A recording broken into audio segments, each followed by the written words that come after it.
네, 드라마, 영화 등의 다양한 미디어 콘텐츠를 인터넷을 통해 이용할 수 있는 OTT 서비스가 활성화되면서 국내에서 제작한 OTT 드라마도 전 세계적인 인기를 끌고 있는데요. 그런데 이런 OTT 콘텐츠를 불법으로 스트리밍하는 사이트가 기승을 부리면서 관련 산업의 피해가 늘고 있습니다. 대책은 없는지 강수영 변호사와 함께 알아보겠습니다. 변호사님 안녕하십니까? 안녕하세요. 네, 먼저 불법 스트리밍 사이트가 뭔지 알려주시죠. 네, OTT 서비스의 대표적인 것이 넷플릭스인데요. 2023년 6월 기준 넷플릭스의 국내 월 이용자 수가 1,100만 명을 넘겼습니다. 그 외에도 티빙, 쿠팡 플레이가 400만 명, 웨이브는 300만 명 등으로 이용자가 굉장히 많은데요. 모두 정당한 이용료를 지불하는 이용자들이죠. 그런데 불법으로 이 모든 컨텐츠와 TV 프로그램까지 무료로 스트리밍하는 엔모 사이트가 큰 논란이 된 적이 있습니다. 이 사이트의 누적 이용자 수가 무려 8천만 명에 이른다고 하는데 해당 사이트는 훔친 컨텐츠로 이렇게 많은 방문자를 끌어들여서 광고를 게재하고 엄청난 수익을 끌어모았습니다. 네. 이는 엄연히 저작권법 위반죄에 해당하고 거액의 손해배상 책임을 져야 하는 행위이지만 과기부에 따르면 2년도 안 되는 기간 동안에 이 엠모 사이트가 벌어들인 광고 수익이 무려 333억 원에 달하고 방심위가 이에 따라서 2021년 10월에 엠모 사이트에 대해서 수십 번 접속 차단 조치를 했거든요. 그런데 형사 고소까지 접수를 하니까 엠모 사이트가 결국 지난 3월에 문을 닫으면서 컨텐츠들은 모두 삭제를 하긴 했습니다만 문제는 유사한 사이트들이 수백 개가 최근 한두 달 사이에 생겼다고 합니다. 네, 이런 콘텐츠 제작에는 많은 인력과 자본이 투입이 되는데 이런 불법 스트리밍에 따른 피해는 구체적으로 어느 정도나 됩니까? 네, 방송, 영화, 또 OTT 분야의 관계자들이 모두 모인 영상 저작권 보호 협의체에 따르면은 2021년 엠모 사이트 개설된 이후에 지난 2월까지 조회수가 총 18억 회에 달한다고 하는데요.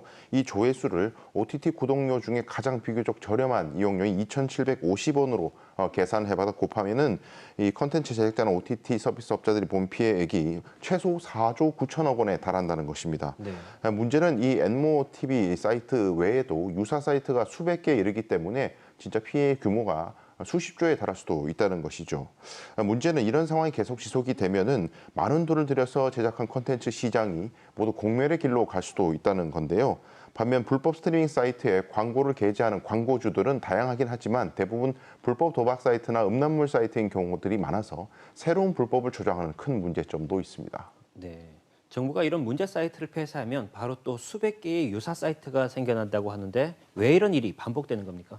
네, 불법 스트리밍 사이트가 이렇게 창궐하는 것은 해외 서버를 두면 절대로 처벌받지 않는다라는 인식이 굉장히 퍼졌기 때문입니다. 네. 엠모 사이트는 지난 4월경에 폐쇄되었습니다만은 그 후 방심위가 유사 사이트의 접속을 차단한 사례가 무려 1,300회에 달한다는 것입니다. 네. 그렇지만 해당 사이트의 운영자 신원을 정확하게 파악하거나 특정해서 처벌에 이른 사례는 한 건도 없다고 합니다. 이렇게 신원 파악조차 되지 않는 이유는 이들이 해외 서버를 두고 URL, 즉 사이트 주소를 여러 곳에다가 계속 변경하면서 옮겨 다니기 때문인데요. 네. 이들은 폐쇄에 대비해서 미리 여러 도메인을 구매하는 치밀한 계산을 하고 있습니다. 방심위가 사이트 접속을 차단하면 비슷한 도메인 주소를 옮기기 때문에 사이트 개설을 아예 원천적으로 차단할 수는 없나 살펴봤지만 전문가의 의견에 따르면 사이트 개설을 미리 차단하는 것은 불가능하다고 합니다. 네, 이런 것들이 이제 새로운 유형의 범죄인 만큼 국회에서도 관련 법안 논의가 있다고 하던데 어떤 것들이 있습니까? 네, 대표적으로 박완주 무소속 의원이 대표 발의한 온라인상 불법 정보 및 행위 근절을 위한 특별법이 있는데요. 네. 해당 법은 방통위 산하에 불법 정보 특별위원회를 만들고요. 여기서 불법 스트리밍 사이트가 온라인 불법 도박 광고에 주로 수익을 얻는다는 것에 착안해서 이 불법 광고에 쓰인 전화번호에 해당 전화번호에 대한 전기통신 역무 제공 중지 요청을 과기부에 할 수 있는 권한을 부여하는 내용을 담고 있습니다. 이 외에도 온라인 도박 관련을 해서 관련 계좌, 그 범죄에 쓰인 알선 계좌나 이용 계좌들을 파악한 즉시 이 계좌에 대한 지급 정지 영향을 내릴 수 있는 그런 권한을 부여하는 내용도 있고요. 네. 또 영리 목적의 고의적인 저작권 침해의 경우에는 손해 5배까지를 물을 수 있도록 하는 징벌적 손해배상 제도를 도입하는 저작권법 개정 법안도 최근 발의된 상태입니다. 네, 이런 범죄를 근절하기 위해서는 보다 근본적인 어떤 대책이 필요하다는 지적이 있는데 어떻게 보십니까? 그렇습니다. 지금 논의되는 법안들 살펴보면은 대부분 이 불법 스트리밍 공급을 어떻게 차단할 것인가에만 착안을 하고 있는데 사실은 보는 사람, 즉 수요자에 대한 처벌에 대한 논의도 강화해야 한다는 지적이 있습니다. 현재도 그 저작권 위반죄로 처벌을 할 수 있는 이론적 근거는 있습니다만 실제 처벌되는 사례는 극히 드문 실정인데요. 이 한때 동의 없이 촬영된 사진이나 또 영상 같은 것들 모아놓는 사이트나 게시판이 굉장히 활성화된 적이 있었지만 지금은 완전히 사라진 상태입니다. 이유는 그 영상이나 사진을 보는 것만으로도 소지한 것만으로도 처벌하는 강력한 법이 시행 중이기 때문인데요. 미국 같은 경우에는 이 합법 스트리밍 보호법이라는 법을 통해서 불법 스트리밍 사이트를 이용해서 시청하는 것을 경범죄로 처벌하고 있는 법을 명시적으로 두고 있습니다. 참고할 만할 것 같고요. 또 한 가지는 이 불법 사이트 운영자들의 광고 수익을 원천적으로 봉쇄해야 한다는 것입니다.